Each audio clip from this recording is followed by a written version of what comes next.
when a millionaire businessman on the brink of sealing the biggest deal of his career locks eyes with a young girl bearing the same crescent-shaped birthmark as his own, a mark he believed was unique, inherited from a father he never met. His entire world halts.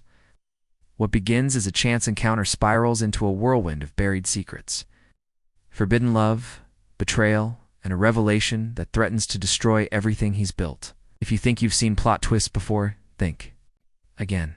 Subscribe now and brace yourself for an emotional roller coaster that'll grip your soul.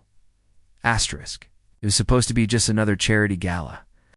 Another high-profile evening full of champagne flutes, polished shoes, and superficial pleasantries, where Daniel Graves, a 41-year-old self-made millionaire and tech mogul, would shake a few hands, pledge a hefty donation, and leave with another favorable headline. But that night, beneath the grand chandelier of the Lavinia Hall, everything shattered the moment he locked eyes with a girl no older than 10, who stared back with innocent curiosity and a crescent moon birthmark beneath her left ear, the exact same mark Daniel had carried all his life and believed was a genetic echo from the mystery of his unknown father. And in that frozen moment, as the laughter and chatter around him became a muffled haze, he felt something primal, something disturbingly intimate. The girl, clinging to the hand of a woman standing near the silent auction table, tilted her head and asked, "Clear as day, boy, are you my father?" A question that would have been absurd if it hadn't sliced through the core of his being, like a razor, because she didn't just have his birthmark.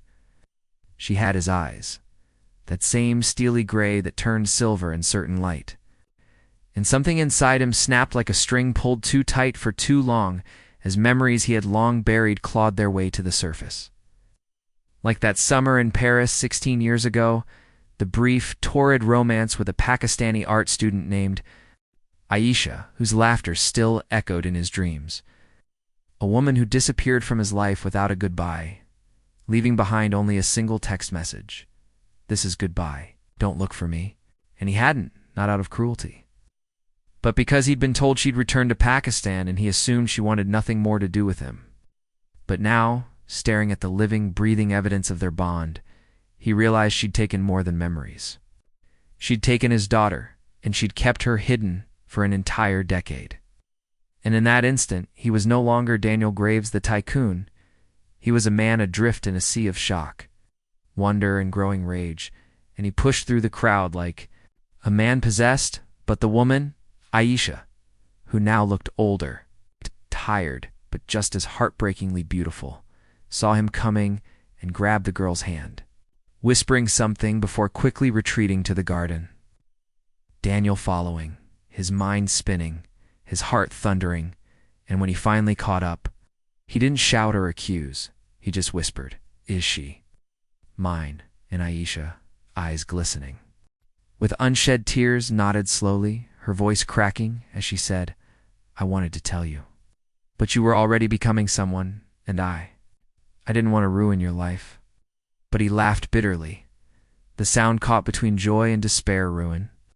You gave me a life I didn't know I needed." And she told him everything, how she'd found out after returning home, how her family had disowned her, how she'd raised the girl alone under the name Leela, how she'd kept track of Daniel's rise in silent pride, and how she'd never expected to see him again, especially not like this. And Daniel, struggling to breathe, knelt before the child, unable to form words, staring into her face as if looking into a mirror that reflected not his past, but his lost future.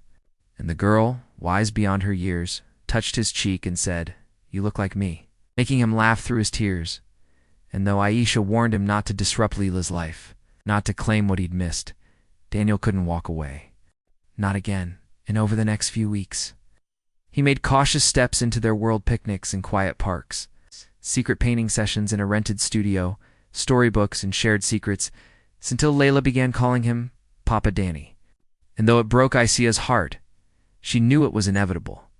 And just when things seemed to settle into a fragile peace, a storm erupted. Daniel's past came clawing back in the form of his fiancée, Claudia Voss, daughter of a powerful senator who had invested heavily in Daniel's upcoming IPO. And when she found out about Leela and Aisha, she accused him of betrayal, threatened to destroy him, both politically and financially, unless he abandoned them. and Daniel, torn between legacy and love, did what no one expected. He held a press conference and confessed everything, revealing his paternity, apologizing publicly to Aya, declaring his intent to include Leela as his heir, and renouncing his engagement to Claudia, causing a media frenzy that rocked the business world. But his stock value plummeted, investors fled, and his board began proceedings to oust him from his own company. And just as he braced for the collapse, a twist arrived in the form of Lila herself, who, unknown to anyone, had begun sketching her experiences with Daniel and Aisha in a graphic novel that went viral after her teacher posted. A few panels online it touched millions. A story of finding family, of forgiving the past. And the world that had scorned Daniel began to shift. Public opinion turned. Investors returned. And his company's values soared once more. But Daniel no longer cared for titles or wealth.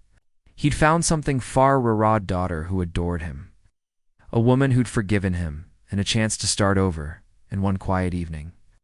As they watched the sunset from a small cabin by the lake, Layla curled beside him with a sketchbook. In hand, she whispered, "If I had a brother, would he have the same birthmark?"